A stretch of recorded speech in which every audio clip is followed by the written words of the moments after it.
Guys, this is Layla Melgosa doing Mission Activity 8, the Moons of Jupiter. So this, out of the two spacecrafts, Galileo and Juno, I chose Juno, which is this bad boy right here, where his mouse, next to Jupiter. Juno was launched on August 5th, 2011. It arrived at Jupiter on July 4th, 2016. Juno mission was developed to gather information and capture images to get to know more about Jupiter. Juno spacecraft captured this beautiful image of Jupiter's south pole during a close flyby of the planet on February 7th.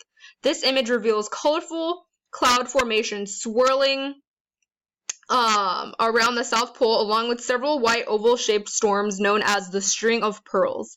This image was one of the best results for illuminated parts of Jupiter's polar region. So because of Juno, we found out Jupiter's South Pole regions. And then this is a picture of Europa. So I chose Europa as one of the Jupiter's moons. I chose it because the name stood out to me. It is the sixth closest to the planet Jupiter. It is also the smallest out of the 4 Galilean moons, which is right here. You can see next to the 4 moons, this is Europa, the smallest. And then here it is next to Jupiter. And comparing the size, there it is. That's Europa and that's Jupiter. That's huge. I mean, Jupiter's huge, but that's like super tiny. Like Europa is tiny. It is 414,000 miles away from Jupiter. A feature of Europa is its high degree of reflectivity. Its icy crust gives it an albedo light reflectivity.